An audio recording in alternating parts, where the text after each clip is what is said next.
So Urvashi రౌతాల గారు dragon అనే tag లైన్తో వస్తున్నారు. సో అది ఎంతవరకు సక్సెస్ అవుతుంది, లేకపోతే ఆవిడ ఏమైనా స్పెషల్ ఈక్వేషన్ ఏమైనా వేసుకుని దాని ప్రకారం ఫాలో అవుతున్నట్టు అని చూడాలా?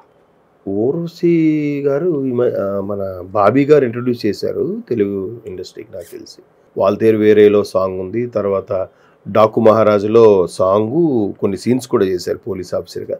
తర్వాత అదేంటది బ్రో సినిమాలో కూడా ఓ దగ్గర కనిపిస్తారు. సో ఆవిడ స్టార్ బాగున్నట్టుంది, అన్ని స్టార్ హీరోలతోనే ఉంది. ఇప్పుడు లేటెస్ట్గా డ్రాగన్తో రాబోతున్నారని. డ్రాగన్ ఏం లేదు, nothing but young tiger NTR గారు ప్రశాంత్ నీల్ గారు కాంబోలో వచ్చే మూవీ. అది 1960s జరిగిన ఒక ఇన్సిడెంట్. కోల్కతాలో వెస్ట్ బెంగాల్ బేస్ అయిన చైనా, భూటాను, ఇండియా ఈ మూడు కలిసిన బార్డర్కి సంబంధించిన ఏదో చిన్న వ్యవహారం నడబోతుంది. దానికి సంబంధించి సినిమా. అది కూడా మొన్న పోస్ట్ కూడా రిలీజ్ చేశారు.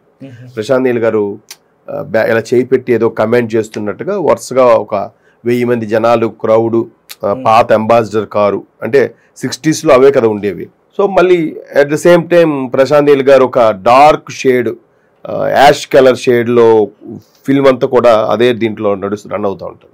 సో ఇది డ్రాగన్ గత రకరకాల కథనాలు వినిపిస్తున్నాయి. దీనికి ఇది ఒక మాఫియాకి సంబంధించిందని. ఇంకోటి ఏంటంటే డ్రాగన్ అంటే చైనా వాళ్ళని డ్రాగన్ అంటాం మనం వార్తల్లో కూడా. ఆస్ట్రేలియా వాళ్ళని కంగారు అని, మన వీళ్ళని డ్రాగన్ అని అట్లాగా సంబోధిస్తూ ఉంటారు. మలేషియా, హాంకాంగ్, సింగపూరు వాటి దగ్గర చైనా వాళ్ళు ఎక్కువగా ఎక్కడైనా సరే ఈ డ్రగ్ మాఫియా వాళ్ళని ఎక్కువగా హ్యాండిల్ చేసేది చైనా వాళ్ళే అన్నట్టుగా కూడా మనం చాలా సందర్భాల్లో చూసాం. అయితే ఈ మాఫియా కబాలి సినిమాలో కూడా చూపించారు మనకి.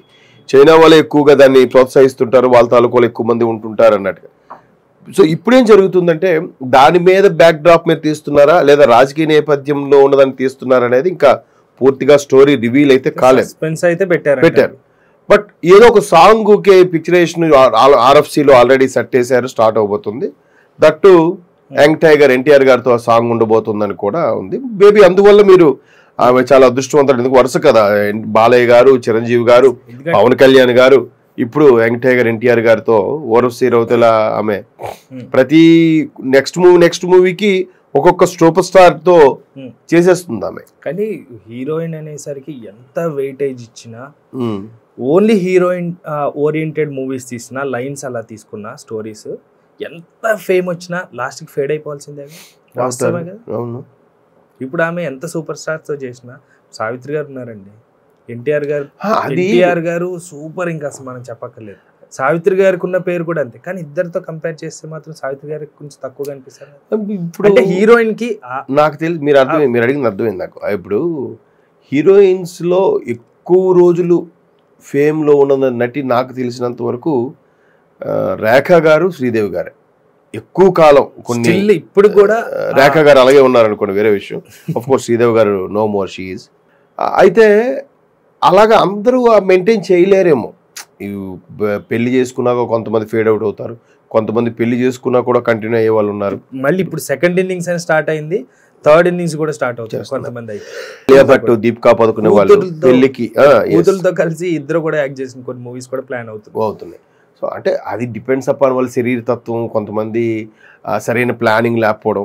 ఇప్పుడు కోట శ్రీనివాసరావు గారు అన్నట్టుగా గుమ్మడికాయంత ప్రయత్నం ఉన్నా కూడా ఆవగింజంత అదృష్టం లేకపోతే ఇండస్ట్రీ కాదు ఏ ఇండస్ట్రీ కూడా నిలదొక్కుకోలేరు.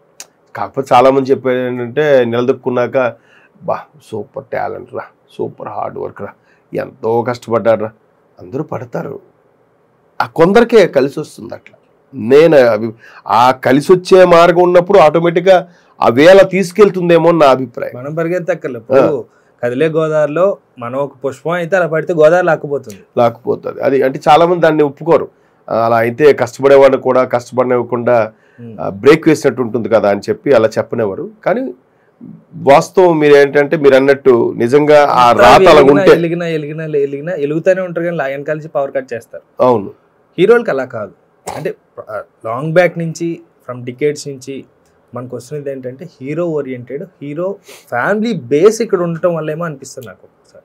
అలాగే అంటే దీన్ని ఇంకోలా కూడా చెప్పొచ్చు. చాలా మంది మహిళలు చెప్పేదే పురుష ఆధిక్య ప్రపంచం అని అంటుంటారు. సో ఇక్కడ కూడా ఇండస్ట్రీ కూడా కథానాయకుడు బేస్ చేసుకుని నడుస్తున్నాయి ఇప్పుడు. అది నేను అనేది కూడా ఫ్యామిలీ బ్యాక్గ్రౌండ్స్ ఇక్కడ రూట్స్ వరకు ఉన్నాయి కాబట్టి వాళ్ళ ఐడెంటిటీ అట్లా ఫ్లేవర్ బయటకు రావాలేమన్నట్టు ఉంటుందేమో అనిపిస్తుంది. ఫర్ ఎగ్జాంపుల్ ఎన్టీఆర్ గారు ఉన్నారండి, ఎక్సలెంట్ యాక్టర్. ఎంతమంది ఏం చెప్పినా కానీ ఈ వయసు మేము కూడా చూడాలంటే అప్పుడు కూడా మాకు అలాగే అనిపిస్తుంది.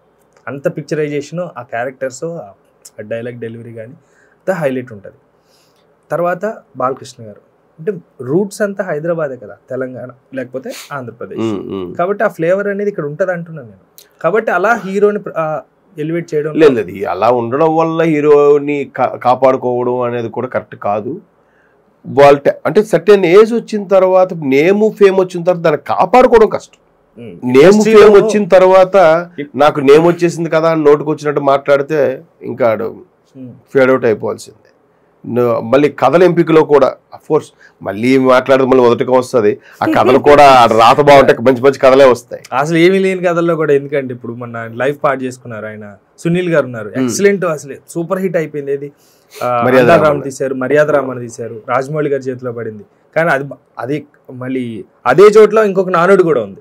ఒకసారి హిట్ అయిందంటే నెక్స్ట్ రాజమౌళి గారి తర్వాత ఆ నేల చూపులు చూడాల్సి. ఎందుకంటే అంత రేంజ్కి తీసుకెళ్లి ప్రతి డైరెక్టర్ ఉండరుగా. కాకపోతే మన ఇండస్ట్రీలో ఏంటంటే ఎవరు అమ్మాయి చేస్తుంది సినిమా బాగుందంటే ఇంకా వరుస పెట్టి డైరెక్టర్లు ప్రొడ్యూసర్లు కూడా ఇంకా అమ్మాయినే బుక్ చేస్తూ ఉంటారు.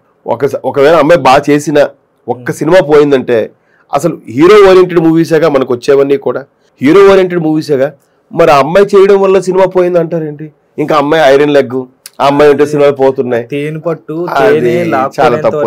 అంటే దాని వల్ల కూడా హీరోయిన్లుగా ఉండే వాళ్ళు కొంత ఫేడ్ అవుట్ అయిపోవడానికి కారణం అది కూడా. పట్టులో తేనె అయిపోయిన తర్వాత ఇంకెందుకు పట్టు, మేబీ అదైనా ఉండొచ్చు కదా. ఇండస్ట్రీలో బయటకు రాని చాలా ఉంటాయి, ఎన్నోసార్లు మనమే మాట్లాడుకున్నాం ఇలా ఉంటదండి అలా, అదో పెద్ద అంశం. కాబట్టి మాట్లాడుకుంటే మనం ఎన్ని కలగలిపి లాస్ట్ కి హీరోయిన్ అనేది ఫేమస్ అయినప్పటికీ, ఫేమ్ వచ్చినప్పటికీ లాస్ట్ కి ఏదో సిచ్యువేషన్ ఫేడ్ అయిపోవాల్సిందే. అండ్ మోర్ ఓవర్ హీరోయిన్ అంటే గ్లామరస్ గానే చూస్తున్నారు తప్ప ఒక యాక్ట్రెస్, ఒక నటి అని ఎవరికి ఉండట్లేదు. వాస్తవంగా మాట్లాడుకోవాలంటే హీరో ఓకే, హీరోయిన్ ఎవరు, ఏం క్యారెక్టర్ అని చూసేది మనం ఎంత విపులంగా మాట్లాడుకుంటున్నాం. కానీ విలేజెస్ సైడ్ కానీ సిటీ సైడ్, మెట్రోపాలిటన్ సైడ్ అంత ఉండదేమో అనిపిస్తుంది నాకు. స్టోరీ ఎలా ఉంది, ఏం స్టోరీ ఎలా తీశారు ఏంటి, అంతే. ఏ హీరోయిన్ ఎంతమంది వస్తున్నారండి ఇండస్ట్రీలో కూడా.